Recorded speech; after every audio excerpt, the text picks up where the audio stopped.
here's how the system was really screwed up. The system, meaning all government, everything related to government, is screwed up. So we go over to the motor vehicle department to get our Texas driver's licenses, since I have my Texas license plate and my truck is now registered and titled in Texas. And I get mine, but they won't give my wife hers because she doesn't have her marriage certificate. She has a driver's license. We have a deed to some property here in the truck with both our names on it. We have just tons and tons and tons of ID, but they won't accept anything less than her marriage certificate, marriage license, to get her driver's license. In the meantime, this young lady comes in there, and the woman asks her if she's a citizen. She says no, and she walks out of there with a driver's license. How is that? How on earth is that right? And she didn't speak any English. No English. She spoke to her in Spanish. And yeah, I listened. I couldn't hear everything, and I can only, you know, I'm not fluent in Spanish, but I can pick out enough. She asked her actually if she was a citizen in English, and when she said no, she started speaking to her in Spanish. And then to top the day off, we just got our Texas tags, and Brad goes through a yellow light, and it's photo enforced, and he gets his picture took, and now we owe. Yeah. I have not had a ticket in so many years, I honestly can't remember. It's probably been 20 years, 15 years maybe, I don't know. And I just got my license plates today. And we got your picture too. And went through the intersection of Highway 59 and 80, and it's photo enforced. And the light turned yellow, and I was too close to stop. You were already in it. You were. It turned yellow, bam, red. Yeah. I mean, it was that damn quick. Flashed and took your picture. Yeah. So I bet you there's a lot of rear-end collisions there with people slamming their brakes on so they don't go through the yellow light, because there isn't a snowball's chance in hell I could have stopped at that yellow light. It was yellow-red, like just like that. And then a millisecond later, I seen the telltale camera flash go off, and I said, "Oh, I'm getting a ticket in the mail." Yeah, it was very What a bright. day! What a day! No doubt about it. A picture being took. I thought that when I seen the flash, I thought, well, who ran the red light? Because there's, you know. And then I realized, oh, it's us. And yeah, welcome to Texas, my friend. No cover charges, no minimum. And you can't have a driver's license, even though you've had one. I got my first driver's license in 1970, and I've had a license that long, and now because she doesn't carry her marriage license around with her, even though we've got 50 million other means of federal documents. Birth certificate. Birth certificate. She had her friggin' birth certificate with her. Social security card. Well, I thought that would be all I would need. Would be my birth certificate. Yeah.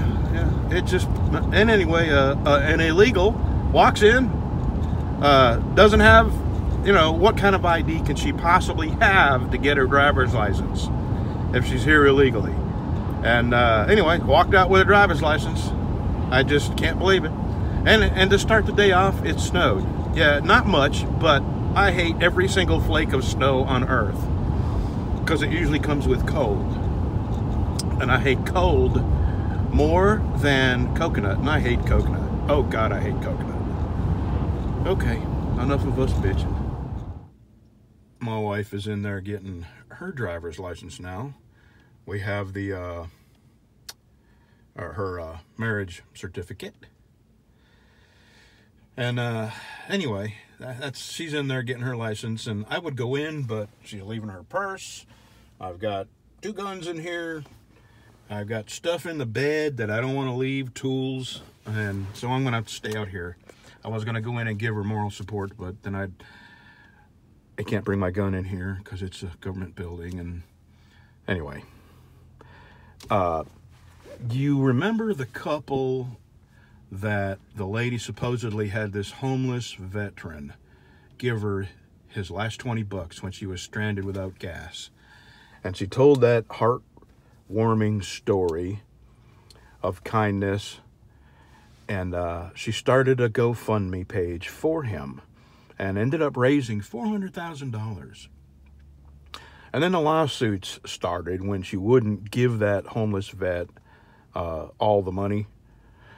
And now, turns out, the whole thing was a scam. They made up the story. The homeless vet was part of it. I don't even know if he's a homeless. I don't even know if he's a vet now. The entire story is BS. And that got me to thinking. I'm going to tell you our little homeless vet BS story. Me and my wife. It doesn't really involve a vet. But we befriended this woman, a single mom. And she was living in a terrible condition. She had this mobile home. It was paid for. It was all she had when her husband left her. And over the years, it had started leaking, and the mobile home floor was just disintegrated. And she had 2x4s laid down on the floor where she could step over holes in the floor. She had animals getting in her house. It was all, if it wasn't a paid for place and it wasn't in a park where she could not move it, it couldn't be moved because it was so old. Hold on, my wife's coming. Something must be wrong. Okay, she had to come out and get the insurance and registration for the truck, even though it's not registered or insured in her name. I have no idea why. But anyway, this lady, her mobile home was just, for all intents and purposes, it was destroyed. But she had no other living options.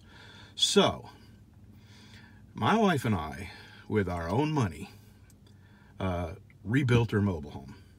I fixed her roof, and then she had windows that were broken. I fixed the windows. I replaced walls where the water had destroyed the walls and the insulation. I replaced all that, and then I started on the floors. And let me tell you, this was like a 30-year-old mobile home.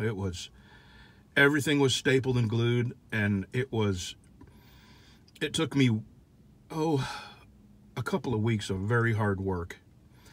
And all this with our own money and our own time in between us working.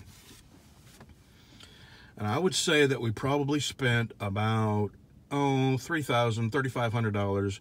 And the money is not so much the problem, but it was all of our time. You know, we would work 2 or 3 weeks solid every single day in the truck.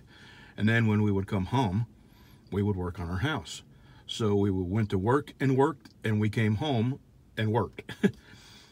Anyway, we got our house looking good.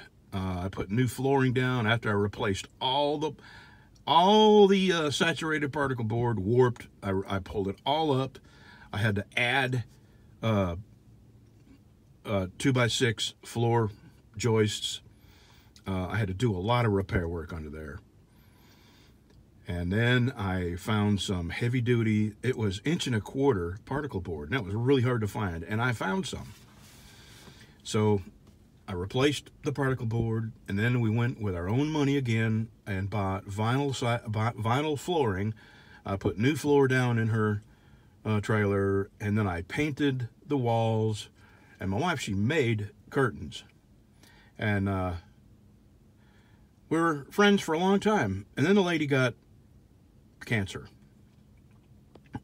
And it was stage 4. She was going, she was definitely going to pass.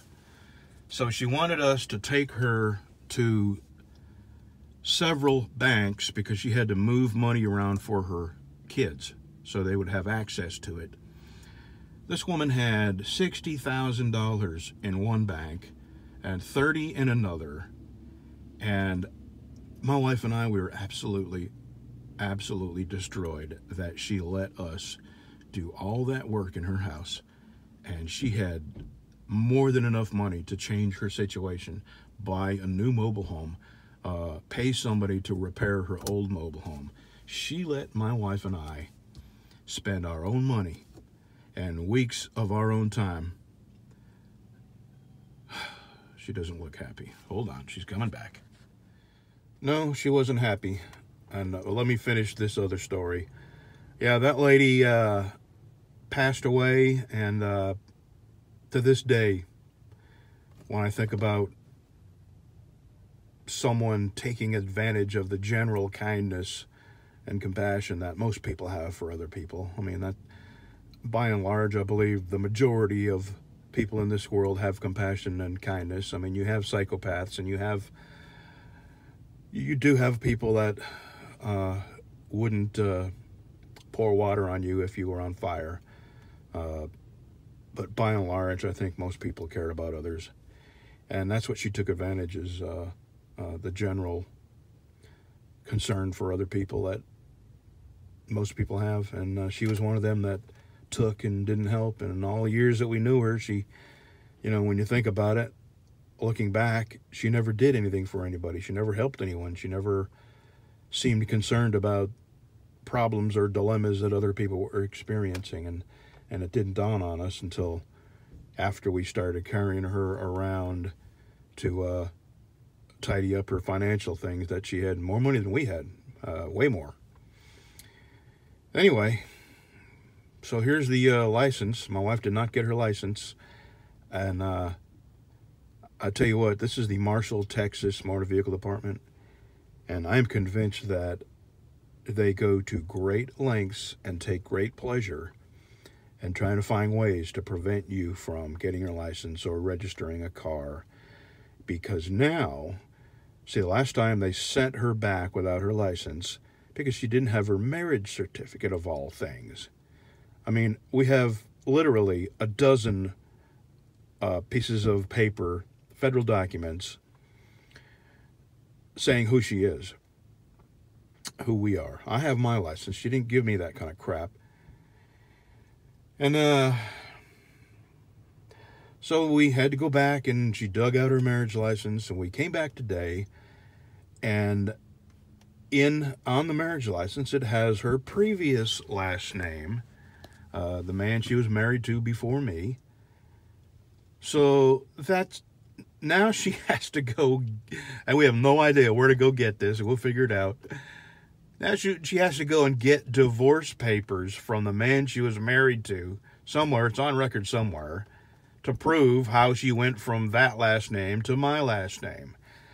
And I'm telling you, these people seem to take great pleasure in denying you a driver's license. And the thing that still makes me want to puke is that Hispanic lady walking in there with no ID and not having a firm grip on our language, and walked out of there with a driver's license in a matter of minutes.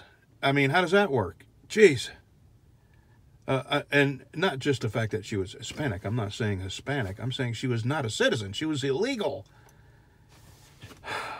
Oh, who knows? She may be a DACA recipient, or I don't know if it's a recipient, but the DREAM Act, she was a young woman. Maybe she was here under the DREAM Act. I don't know. But the fact that she didn't speak English and had no formal ID like what we have, and she walked out of there with a driver's license. I really believe that they pick and choose what rules they want to enforce, and just how bad they want to beat you up with the rules. So that's where we stand with her license. This has just been a nightmare, this move, an absolute nightmare. Anyway, I just don't know what else to say. I'll be glad when it's over.